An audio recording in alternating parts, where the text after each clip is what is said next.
usually do 30 to 40% of complex bifurcation cases, which may involve a left main bifurcation.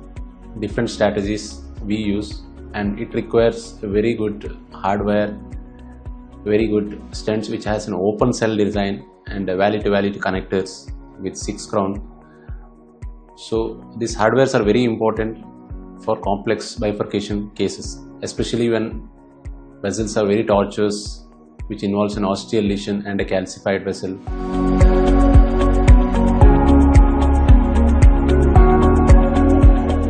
So out of these cases, I usually see 10 to 20% are very complex, which has calcium, which is tortuous, and ostial lesions, which involves the left main, LAD and LCX. So for this, we require a very good cath lab team with the supportive staff. Along with that, the hardware should be very good, which has an international recognition with the open cell design, as I told earlier.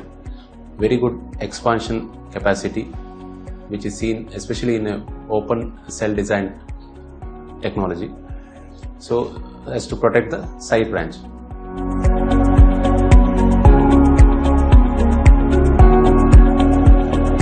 Especially to maintain the side branch access, we wire it first, the side branch, and then we use either a single stent strategy with the balloon in the side branch, maybe either a DEB or a plain balloon, so that we maintain the side branch access.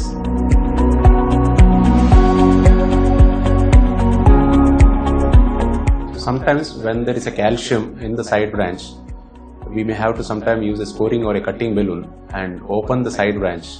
So there are chances of dissection, ostial dissection. And the stent should have an open cell design. So this helps in crossing the stent through the side branch.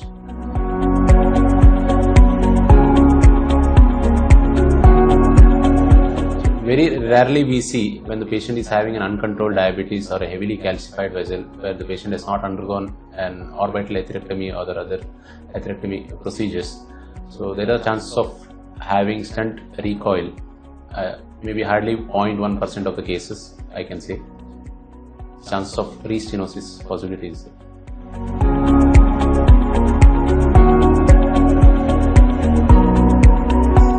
I prefer an open cell design with the 6 crown valley-to-valley design, which helps in good side branch access and helps in good tracking of the stent through the side branch.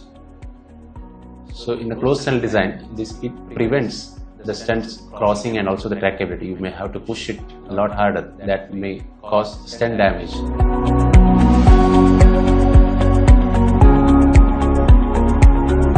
Basically, we look for the TME flow. If the TME flow is not good, if it is TME1 flow, we say it is a bad result.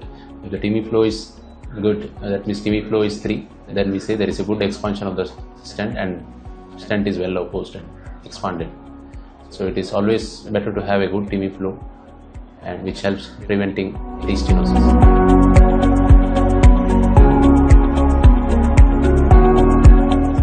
So when you do a left main bifurcation, optimal post dilatation by kissing technique, using a two balloon techniques and kissing technique, it is called. So along with that, you have to do a pot. So this helps in preventing restenosis, help giving a good result to the patient.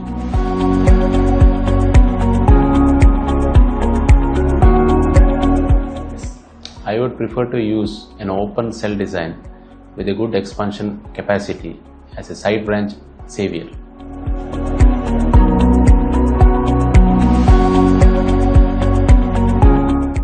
We may require a larger group of population to study the rate of stent restenosis or thrombosis in a side branch cases, maybe like 5,000 to 10,000 cases in hospital study, and we may have to do a repeat angiogram after 1 or 2 years to look for the restenosis chances or recoil chances. So that is more important to know the restenosis chances.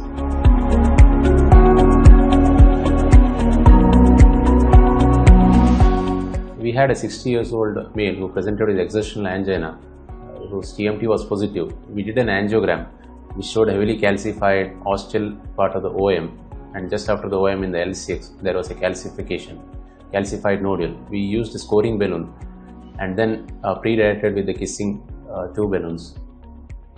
We used an open cell design stent with valley-to-valley connectors, and post stenting we got a very good result. It was a nano crust technology we used.